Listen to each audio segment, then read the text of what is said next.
Hello friends, welcome to your प्रतिदि competitive classes. मैं हूं आपकी मेंटोर डॉक्टर पूनम शर्मा। दोस्तों, आज हम डिस्कस करते हैं UGC net December 2021 and June 2022 का पेपर जो कि मर साइकिल हो गया था। ये सोशियोलॉजी का पेपर है। Question number 51, who among the following use comparatively historical research method in their study.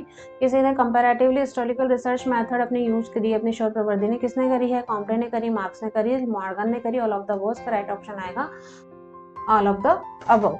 ठीक है, क्वेश्चन नंबर 52 देख लेते हैं। Relative poverty refers to. देखो, पॉवर्टी आप जानते हो कि उनकी बेसिक नीड्स ही पूरी नहीं हो पाती है। ठीक है, अपन इस वर्ड को समझते हैं, ये बहुत कंफ्यूजिंग वर्ड्स होते हैं। पॉवर्टी जिसकी बेसिक नीड्स ही पूरी नहीं हो रही, रोटी कपड़ा मकान ही उनको नहीं मिल पा रहा है।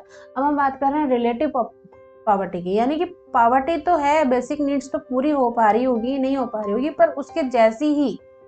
ठीक है, यानी कि उसकी प्रॉपर पॉवर्टी तो है ही नहीं ना, वो 100% तो पॉवर्टी में आता ही नहीं, उसके जैसी कुछ है। ठीक है, poverty of the people who are the relatively मैग्नेशियस, यानी ऐसे लोग जो निर्धनता को तुलनात्मक रूप से जानते हैं। हाँ, deprivation of the resources and their treating, यानी कि जीवन के लिए कुछ संसाधनों से वंचित हो जाता है। घातक, इसमें क्या कहा? घातक। घातक नहीं होता, नॉर्मल संसाधन होते हैं। फिर होता है deprivation of the some people of the relation those and who have more, यानी कि उसे सब कुछ मिल रहा है पर फिर भी उसे कुछ और चाहिए, कुछ और चाहिए। टू व्हीलर तो है, फोर व्हीलर चाहिए, फोर व्हीलर चाहिए तो फॉर्च्यूनर चाहिए, चाहिए तो सही। ठीक है, दैट इज फॉर आपकी रिलेटिव पॉवर्टी, यानी कि सेटिस्फेक्शन नहीं मिल पा रहा है। Question number 53, who sociologists coined concept social relationship to describe pattern human interaction. This is which is the interactional meaningful and symbolic. कि निम्नलिखित में से किस समाजशास्त्री ने प्रतिरूप मानवीय अंत्यक्रिया के मनन के लिए सामाजिक संबंध की अवधारणा की रचना की थी जो अभिप्रेरित, सार्थक और प्रतीकात्मक हो। देखो, सबसे पहले जब सोशल एक्शन की बात करते हैं तब ये सोशल एक्शन आपके आया था मैक्स वेबर के द्वारा। इन्होंने क्या कहा था? एक्शन, फिर आया था रिएक्शन और फिर आया था इंटरैक्शन।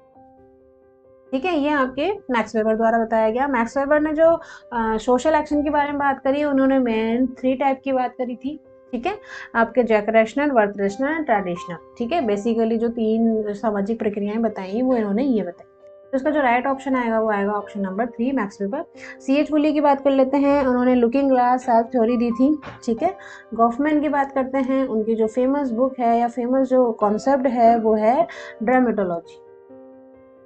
ठीक है, जिसमें उन्होंने अंत्यक्रिया की बात करी थी कि लोग किसी का अभिनय करते हैं, जैसे राम का अभिनय किया, कृष्ण का अभिनय किया। इस प्रकार की जो अभिनय की संस्था होती है वो आपके ड्रामेटोलॉजी में आती है। C.H. वुली ने लुकिंग ग्लास टेस्ट, हम शीशे के सामने खड़े होकर हम किसी न किसी की नकल उतारते रहते हैं, मिमिक्री कर रहे होते हैं, तो वो भी आपके सिंबॉलिक इंटरेक्शन में आता है। ठीक है, ये सारी चीजें होती हैं। ठीक है, और विल्फ्रेड पेरेटो की जो है वो mind, self and society book लिखी गई है।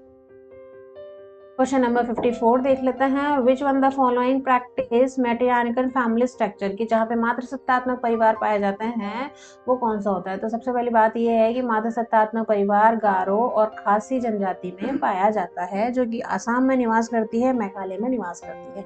कहाँ पे करती है? पूछ लेते हैं क्वेश्चन, असम और मेघालय। ठीक है, कोया की बात करते हैं, कोया आंध्र प्रदेश उड़ीसा के अंदर पाई जाती है जनजाति।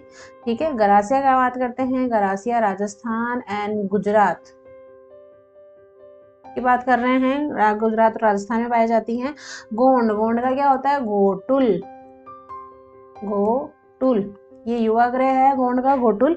ये मध्य प्रदेश, महाराष्ट्र, तेलंगाना, आंध्र प्रदेश, बिहार, उड़ीसा वहाँ पाया जाता है। और सबसे बड़ी बात है यहाँ पे कि वाइब्रेंट जो है उसकी पेथी आर्ट वर्क किया जाता है। ठीक है, आर्ट वर्क आपके गोंड में किया जाता है, वाइब्रेंट।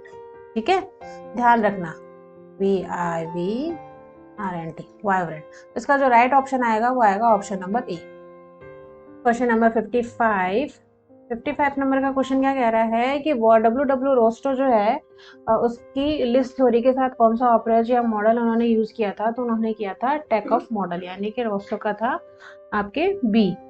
ठीक है, पॉल बोरॉन की बात करते हैं, पॉल बोरॉन ने डिपेंडेंस थ्योरी दी थी। अमर्त्य सेन देखो बहुत फेमस है, इनको नोबेल पुरस्कार मिला है, किसके लिए मिला है? कैपेबिलिटीज अप्रोच के लिए। और नेवल मास्टिज ने वर्ल्ड सिस्टम थ्योरी दी थी, यानी कि इसका जो ऑप्शन आएगा वो आएगा 4। ठीक है, इसका ऑप्शन है राइट ऑप्शन 4। क्वेश्चन नंबर 56 देखते हैं कि दो आपको स्टेटमेंट दिए गए हैं, पहला असर्शन है, दूसरा आपके रीजन है। असर्शन क्या कह रहे हैं, NK Bose emphasise need to bring ethnology and Indology together the study of the Indian society. Indian society की जब स्टडी करी एनके बोस ने तब एथनोलॉजी प्रजातीय संबंधों के बारे में भारतीय विद्याशास्त्र के साथ साथ उन्होंने स्टडी करी थी। ठीक है, क्योंकि इट इज पॉसिबल। देखो जब भी रीजन बात आए ना तो आप यहाँ पे लगाओ बिकॉज, आपको हर एक चीज समझ में आएगी। क्योंकि it is possible to reconstruct the structure of the Indian constitution through these two approach. अब देखो जब यहाँ पे इंडोलॉजी और एथनोलॉजी की बात हो रही है, वहां पे इंडियन कॉन्स्टिट्यूशन का कोई लॉजिक ही नहीं है, दैट मीन ये स्टेटमेंट आपके गलत है। कौन सा सही होगा, ऑप्शन नंबर 3। क्वेश्चन नंबर 57 देख लेते हैं। Chronological arrange the following school of through the a period the history of the sociology. जब सोशियोलॉजी का विकास किया जा रहा था स्कूल में निम्नलिखित विचारों में, तो उसका कालक्रम अनुसार क्रोनोलॉजिकल उसको बात करो, सेट करो। तो पॉजिटिविज्म की बात करते हैं। Positivism as you know August Comte द्वारा लिखा गया है। ठीक है, सिंबॉलिक इंटरेक्शन जो है वो सन 1863 के आसपास आ गया था। ये मीनिंग, इसमें क्या होता है, सबसे पहले मीनिंग लिखा जाता है, फिर लैंग्वेज सिंबल्स के माध्यम से बात की जाती है, फिर थिंकिंग उनके प्रिंसिपल्स को सोचा जाता है। ठीक है, और ये जो दिया गया था वो जॉर्ज हर्बर्ट मीड ने किया था, GH मीड द्वारा। पोस्ट मॉडर्निज्म की बात करते हैं तो पोस्ट मॉडर्निज्म लियोतार्ड के द्वारा दिया गया है। द पोस्ट मॉडर्न कंडीशन और रिपोर्टिंग नॉलेज। ठीक है, लियोतार्ड। फंक्शनिज्म की बात करते हैं तो फंक्शनिज्म दुर्खीम का सबसे पहले यूज किया गया है। ठीक है, और दुर्खीम का जो जन्म था वो 1874 की बात हो रही है। ये फाउंडिंग फादर है फंक्शनलिज्म के। स्टालिज्म की बात करते हैं तो सेम चीज, दुर्खीम ही ने ही स्टालिज्म के बारे में बात करी थी, बट इसको जो विकसित किया था वो एंथोनी गिडिंग्स के द्वारा विकसित किया गया है, ध्यान रखना। ठीक है, एंथोनी गिडिंग्स के द्वारा इसको विकसित किया गया। तो हम इसको सीक्वेंस में लगा लेते हैं। सबसे पहले हम लगाएंगे ए, ठीक है, 1973। उसके बाद लगाएंगे हम दुर्खीम 1874, यानी कि AD, यानी कि इसका जो राइट ऑप्शन आएगा वो आएगा ऑप्शन नंबर 3। 58 नंबर का क्वेश्चन देख लेते हैं कि लिस्ट 1 को लिस्ट 2 के साथ मैच करना है आपको। सबसे पहले बात कर लेते हैं कॉम्टे की। कॉम्टे ने कौन सी बात करी थी, तो कॉम्टे ने कहा था level of intellectual of development, ये बात करी थी लॉ ऑफ 3 स्टेजेस में, लॉ ऑफ 3 स्टेज। ठीक है, आपके जिसमें थ्योरेटिकल, मेटाफिजिकल और पॉजिटिविज्म। ठीक है, पॉजिटिव स्टेज थी, मेटाफिजिकल स्टेज थी एंड थियोलॉजिकल स्टेज थी। कि संसार के 3 स्टेज होते हैं लोग। कॉम्टे का था। दूसरा अपन बात करते हैं इवाल दुर्खीम की। इवाल दुर्खीम ने जो बात करी थी वो करी थी आपके साइज एंड डेंसिटी के बारे में। The division of labour in society उनकी बुक थी 1973 की, उसके अंदर साइज एंड डेंसिटी के बारे में चर्चा की गई है। Marx, as you know, Marx की बात करते हैं तो मार्क्स ने क्या कहा था, इकोनॉमी इन्फ्लुएंस दिया था मार्क्स का। दास कैपिटल उनकी जो फेमस बुक थी, या उनका जो मॉडल है, उनकी जो थिंकिंग है वो इकोनॉमिक लेवल पे ही रही है। एक बिजनेस क्लास होती है, आपकी ऑनर क्लास होती है, एक दूसरे एक वर्कर क्लास होती है, यानी कि 2 क्लास में आपको डिवाइड कर दिया गया है। हर्बर्ट स्पेंसर की बात करते हैं तो इवोल्यूशन एंड द कॉम्प्लेक्सिटी, यानी जटिलता की बात करते हैं। हर्बर्ट स्पेंसर की फेमस बुक थी the factory of the organic evolution, जो सन 1887 के अंदर आई थी। ठीक है, तो इसका जो राइट ऑप्शन आएगा वो आएगा ऑप्शन नंबर बी।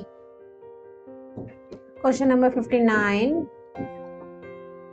ठीक है, वर्ल्ड रिस्क सोसाइटी की बुक जो है वो किसकी है, वो है आपकी उल्जिक बेक की। सन 1992 के अंदर इकोलॉजिकल क्राइसिस हुआ था। ये क्या कर रहे हैं, इकोलॉजिकल क्राइसिस के बारे में, इकोलॉजिकल क्राइसिस से सोशल एनालिसिस से बात कर रहे हैं। Eco to social. ठीक है, दूसरी बुक देखते हैं end of the millennium. End of the millennium जो बुक है वो बुक लिखी गई थी आपके कैसल्स द्वारा। ठीक है, कैसल्स द्वारा ये लिखी गई थी 1998 के अंदर लिखी गई थी। ग्लोबल सोशल चेंज हो गया था यहाँ पे। ग्लोबल सोशल चेंज हो रहा है वो किसके माध्यम से हो रहा है, ग्लोबल सोशल चेंज एक तो नेटवर्क के माध्यम से हो रहा है। नेटवर्क सोसाइटी भी देखो कैसल्स की दी हुई है। और दूसरा आपके आइडेंटिटी। ठीक है, आइडेंटिटी के ऊपर बात की गई है। डेवलपमेंट ऑफ फ्रीडम जो लिखी गई है बुक, वो लिखी गई है आपके अमृत सेन के द्वारा। ठीक है, अमृत सेन के द्वारा ये बुक लिखी गई थी 1999 के बारे में। एंड इको फेमिनिज्म जो है वो वंदना शिवाय के द्वारा लिखी गई है, साथ में 1993 में। इनके साथ में कौन सी थी, मारिया, इसके साथ में मारिया थी। तो इसका जो राइट ऑप्शन आएगा वो आएगा option number 1। Question number 60। Adopting a historical approach to depression of the people R Cohen identify the following categories of the diaspora. देखो जो डायस्पोरा शब्द है वो आपके ग्रीक लैंग्वेज से लिया गया है, ठीक है। इसका मतलब होता है तितर बितर हो जाना, अलग अलग हो जाना, भिन्न भिन्न स्थानों पे हो जाना कोई त्रासदी होने के बाद, ठीक है। ये क्या होता है, the movement of the people away from their own country, जहाँ पे वो निवास करते हैं देयर, वहाँ से वो अलग अलग हो जाने का मतलब ही डायस्पोरा होता है। तो आर कोहन की हम बात करते हैं तो उन्होंने क्या कहा था, विक्टिम डायस्पोरा की बात करी, लेबर की करी, ट्रेडिंग, एम्पारिकल एंड कल्चर, उन्होंने सबकी बात करी है। तो इसका जो राइट ऑप्शन आएगा वो आएगा ऑप्शन नंबर 4।